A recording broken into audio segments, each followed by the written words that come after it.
What are you doing? I don't know. Stop, Zach. Stop. There's a sound screaming. It's like a...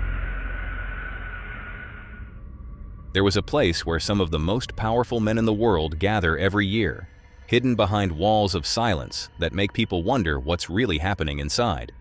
Not talking about Epstein Island, it's Bohemian Grove, a private ritual ground in Monte Rio, California.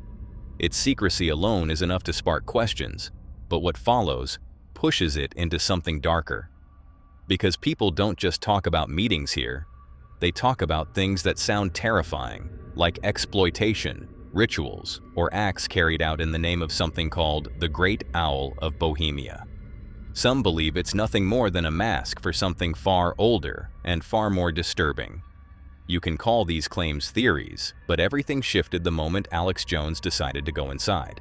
Alex is an American radio host who infiltrated Bohemian Grove in 2000. He filmed rituals and alleged occult practices there, knowing if they got caught, they might not see another day again.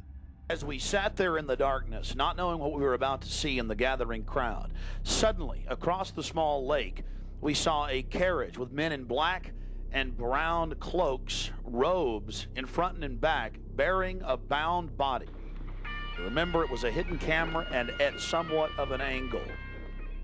Suddenly, all around the owl, activity began. Here is the main central part of the ritual. The owl is in his leafy temple. Let all within the grove be reverent before him. Lift up your heads, O ye trees, and be ye lifted up, ye everlasting spires. For behold, here is Bohemia's shrine, and holy are the pillars of this house.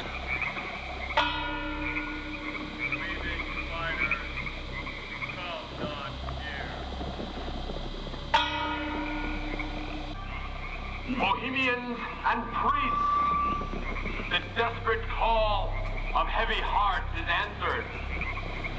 By the power of your fellowship, dull care is slain.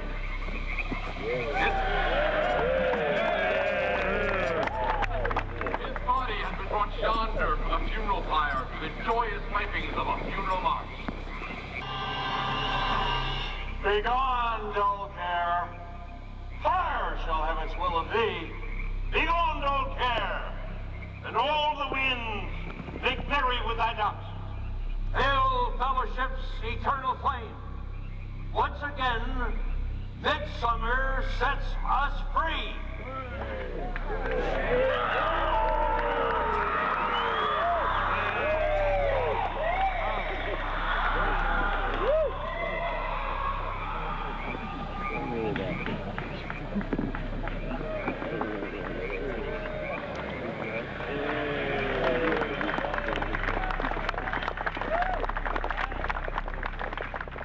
What he captured was something called the cremation of care, a ceremony no outsider was ever supposed to see.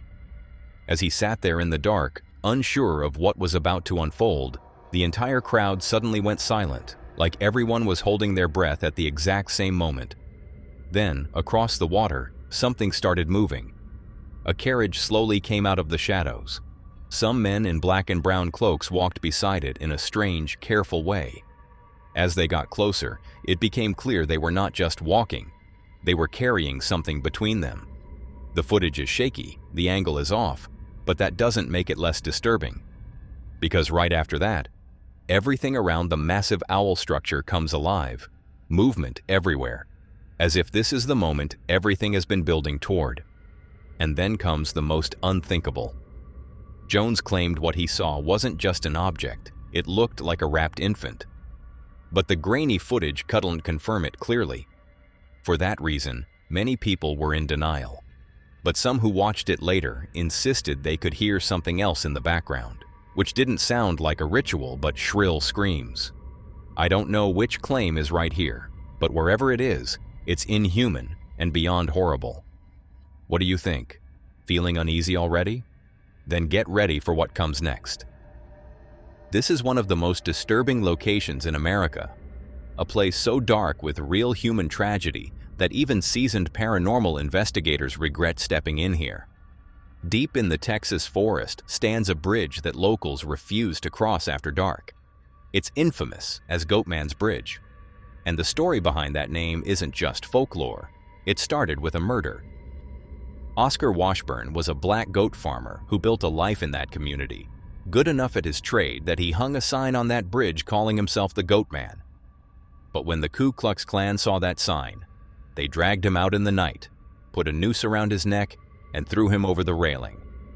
In a shocking turn, when they looked down into the water below, his body was gone.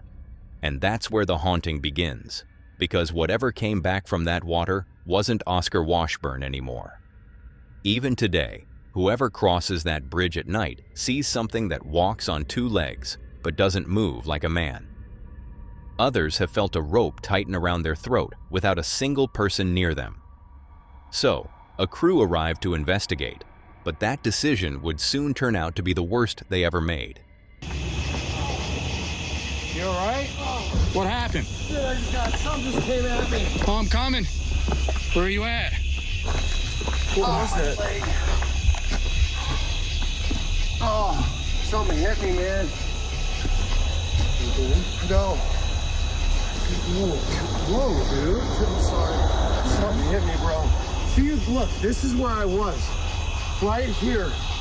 How did I get all the way back there? Look where I landed. You landed here, but And I happened 20 here. feet.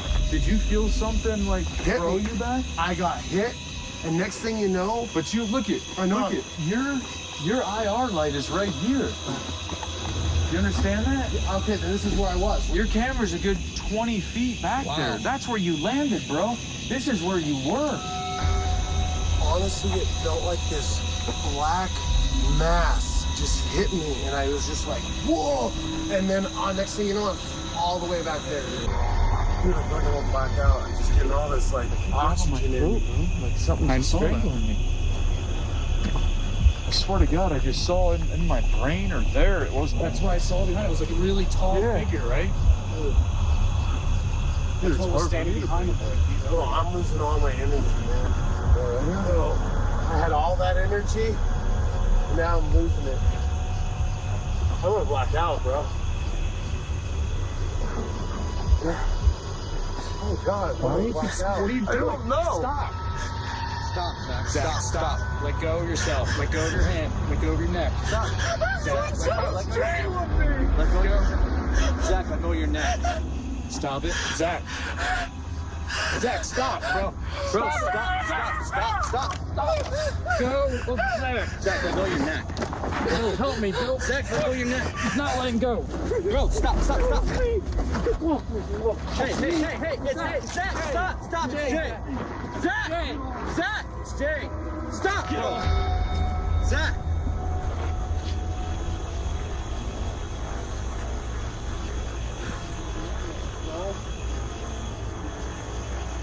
Are you all right, Jay? Yeah, I'm alright. He's alright, though. You okay, Aaron? When you walk past me, something jumped on. Zach, talk to me. Bro, talk to me for a second. Breathe. Just breathe, dude. Breathe. Breathe.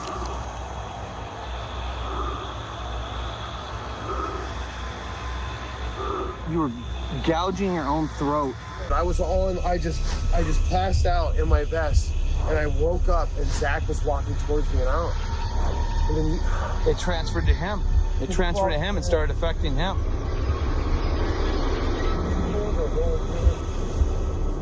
just want to go home. The night started quietly, with no suspicious incident. But as soon as one of them stepped out of the protection circle, that boundary was broken instantly. And within seconds, the nightmare began. One of the crew members, Aaron, was thrown sideways by something that never appeared on camera.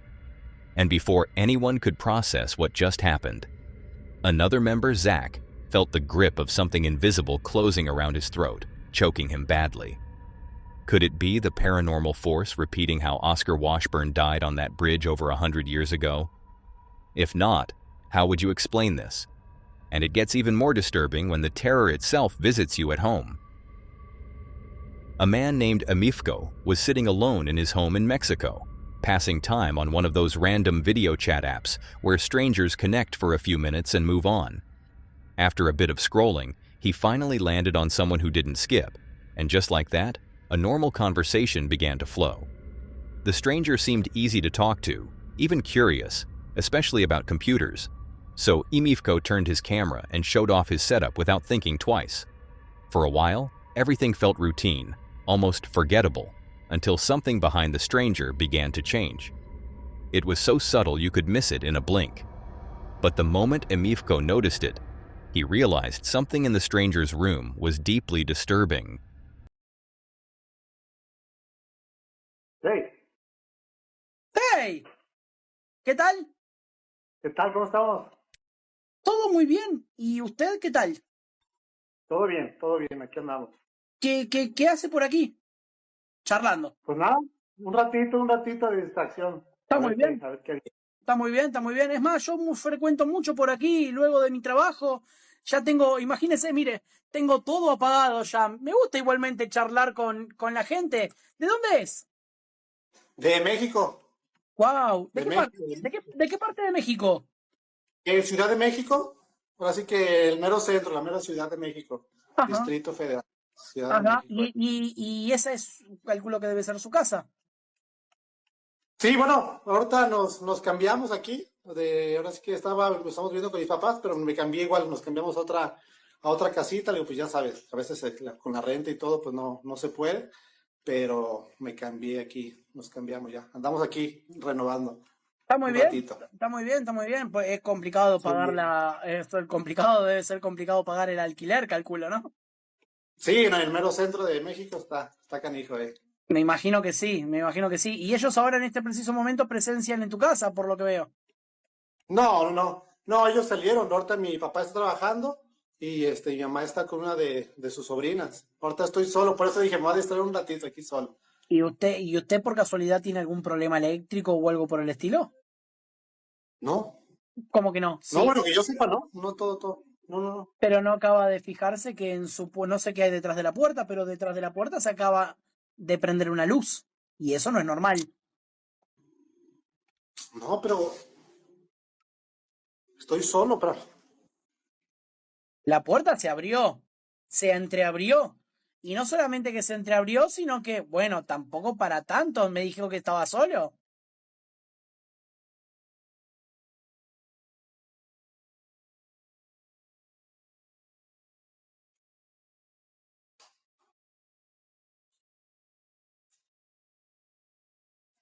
No es chistoso, Realmente no es chistoso. Puede ser un ladrón. Yo entiendo, obvio que puede ser un ladrón,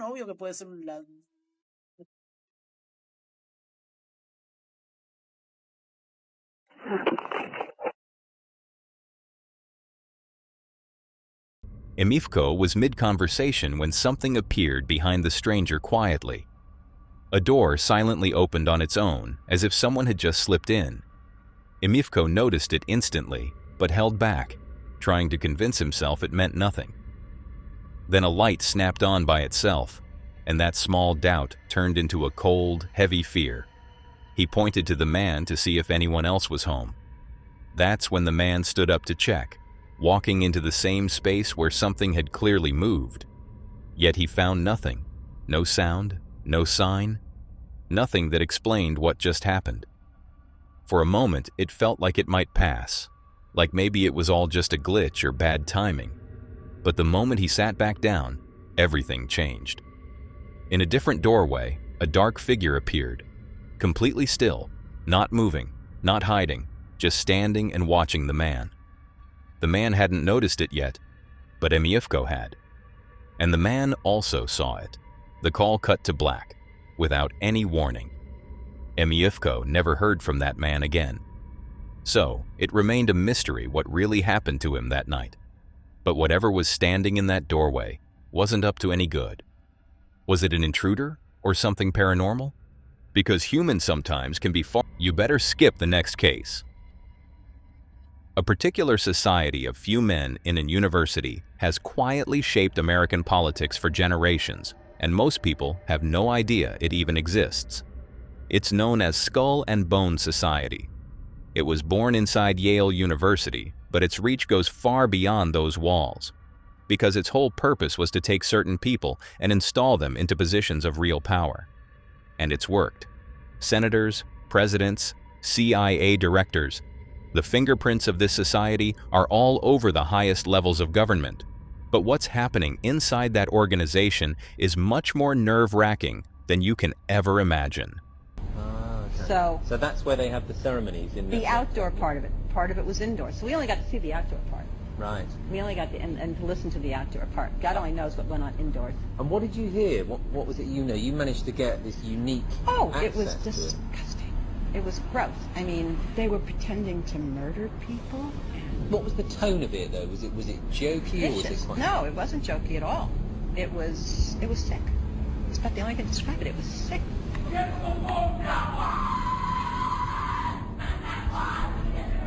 What you're hearing is the first recording ever made of the Skull and Bones initiation ceremony. It has never been broadcast before.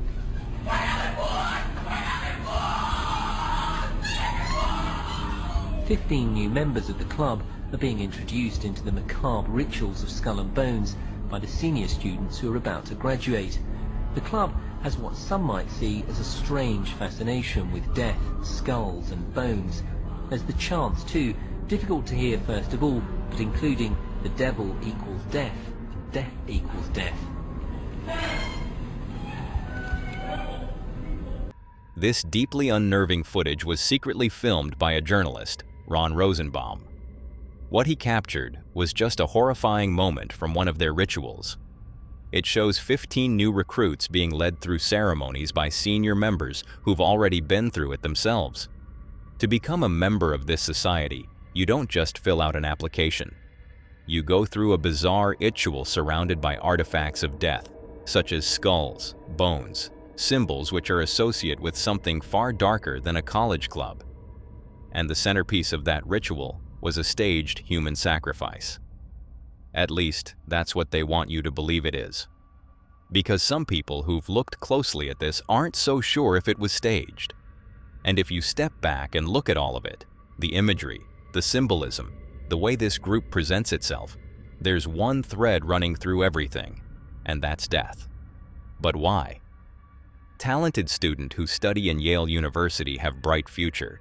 What's the purpose of all the rituals then? Let me know in the comments, not only about this one, but about the next one as well. On May 27th, 2020, a deeply disturbing and unexplained incident terrorized the neighborhoods of Bryan, Texas. Around 8:30 at night, suddenly a gut-wrenching scream ripped through the town, and it didn't sound human. Whoever heard it stopped their blood cold and ceasant shake off the trauma. It sounded like something in pain and calling out. YouTuber Daniel Robb recorded nearly 8 minutes of footage around 8:30 p.m., describing a strange vibration followed by blood-curdling shrieks. There's a sound screaming, it's like a scream. It's so freaking loud, and it's coming from up in the air, like up there. It's been going on now. What is that?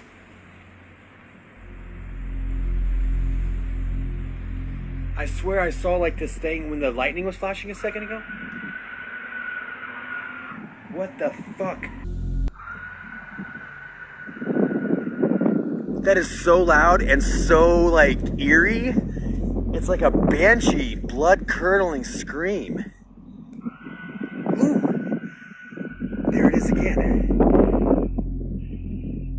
What is that?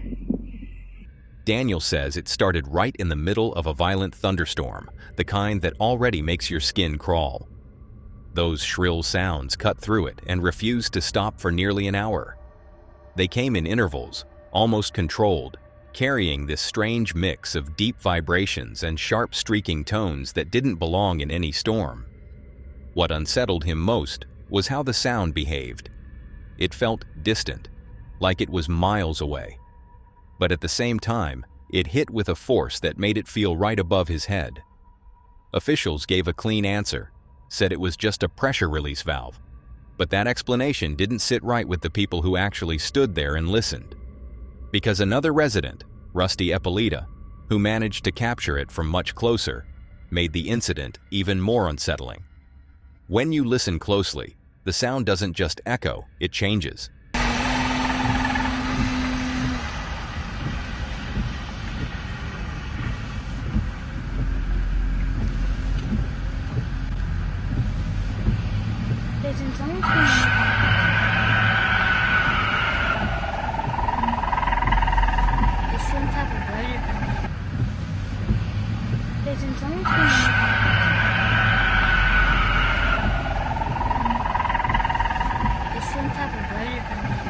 Toward the end, the sound twists into something that feels alive, like an animal crying out. But the sound doesn't match anything you've ever heard. And right when that happens, there are sharp flashes, almost timed with the noise. It seemed like something is reacting or signaling. At that point, it doesn't even feeling like machinery. Instead, it gave an impression like something breathing in the dark. So, something unexplained was present there that night. However, this is where things take a turn. In another clip Daniel recorded earlier in the same area, it caught something surprising.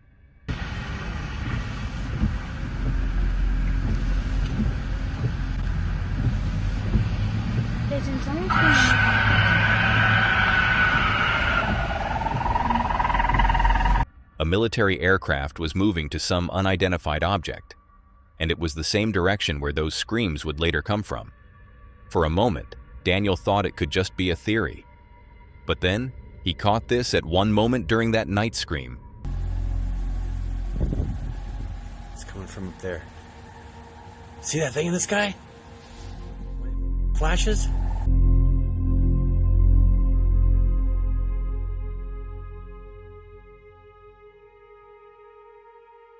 Daniel captured a mysterious shape in the sky during the lightning flashes. When I reviewed the footage, slowing it down and zooming in, it was hard to ignore that something was there.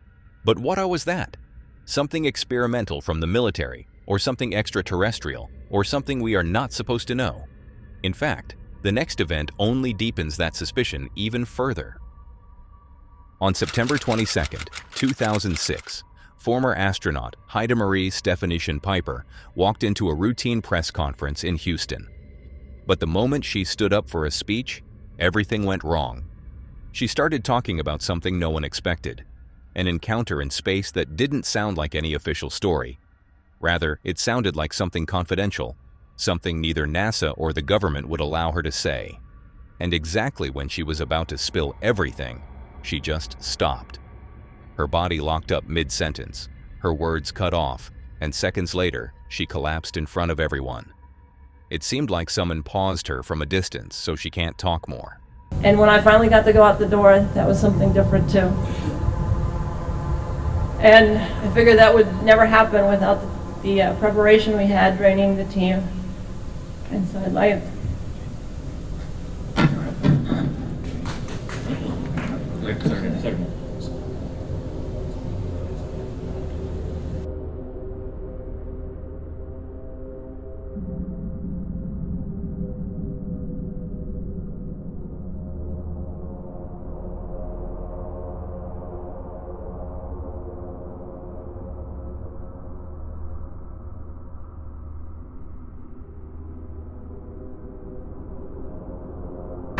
And so I figure I could stand here, standing enough.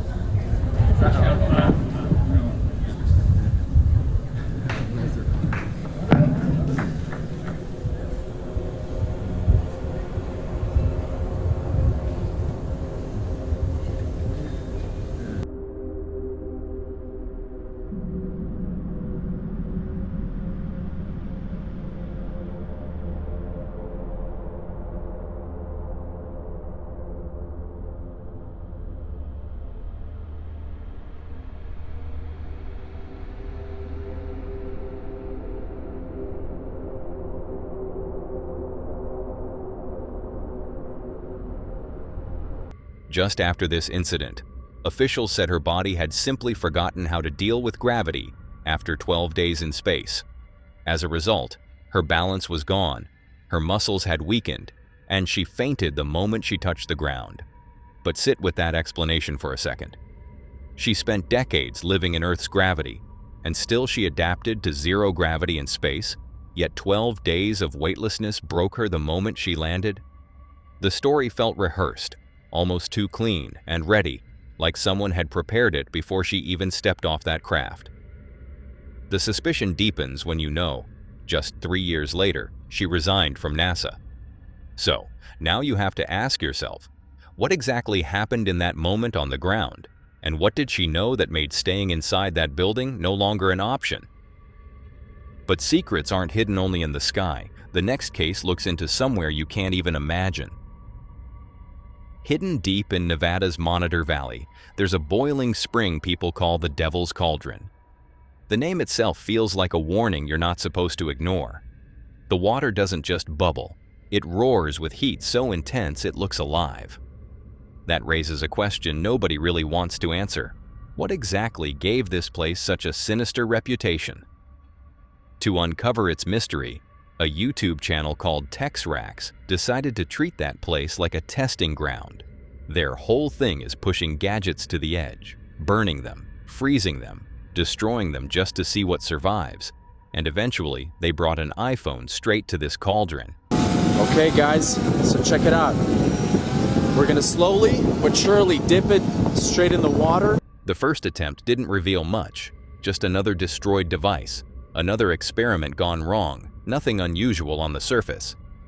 But they didn't stop there, and that decision changed everything. On the second try, they strapped the phone to a fan and lowered it closer, deeper, into that boiling chaos. And this time, the phone didn't just record heat and steam. It captured something else.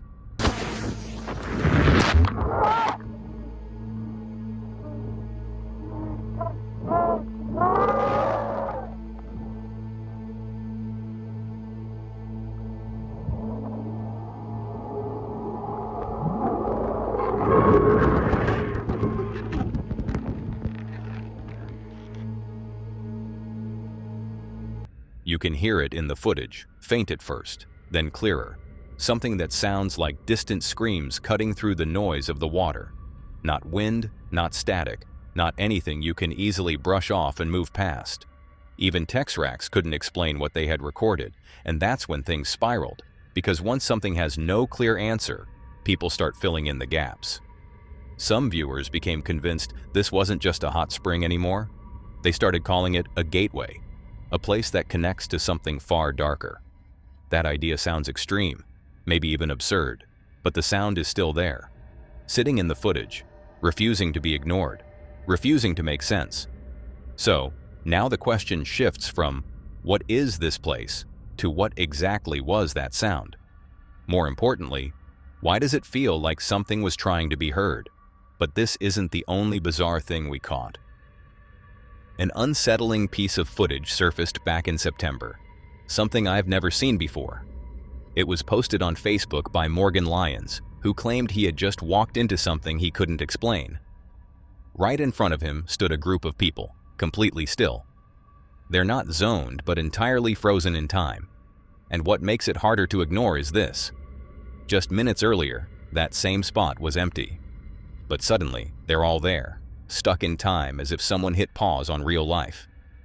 What the fuck is happening?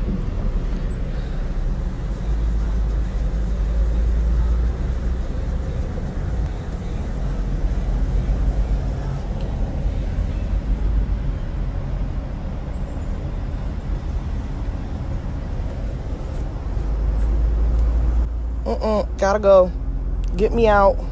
Some people say it's a meditation group from Dr. Joe Dispenza's retreat, where participants stand motionless to go deeper into the experience.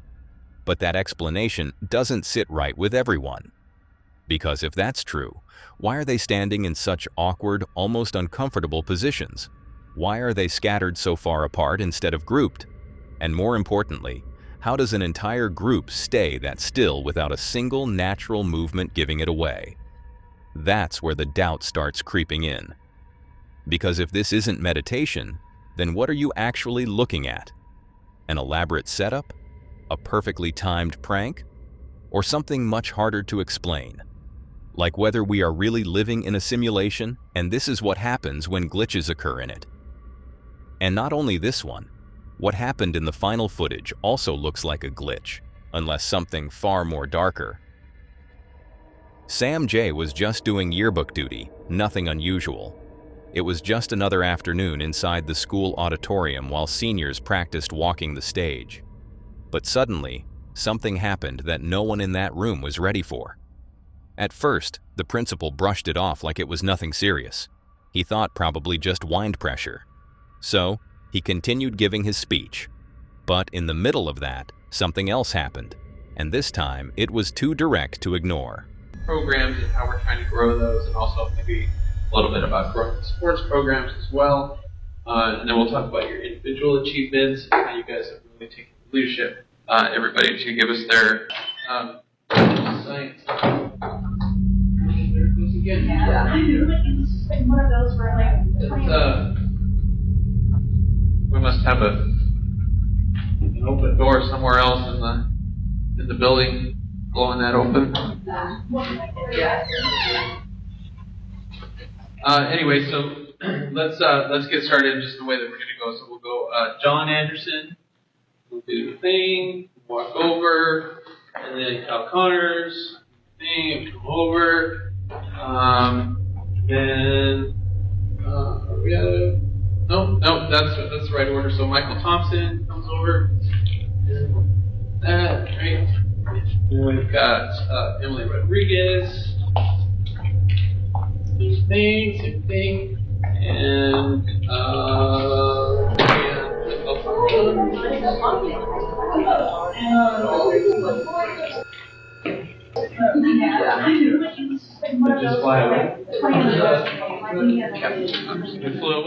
A student's cap suddenly lifted off his head as if someone had slapped it away. But as the entire incident was caught on camera, there's no one who did this, and the door also never opened. Clearly it wasn't the wind that did it. And that's what stunned the entire auditorium.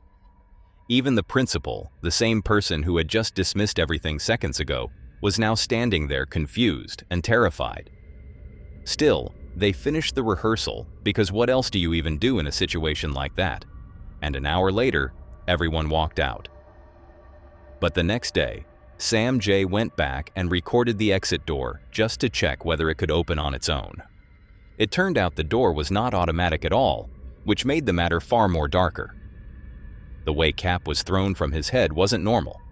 Whatever was inside that auditorium that day was up to no good. But could it be something paranormal? Or is there some exploration which we have not thought about yet? Let me know your thoughts in the comments. That's all for today, folks. If you want to see more creepy content, click on the video on your screen.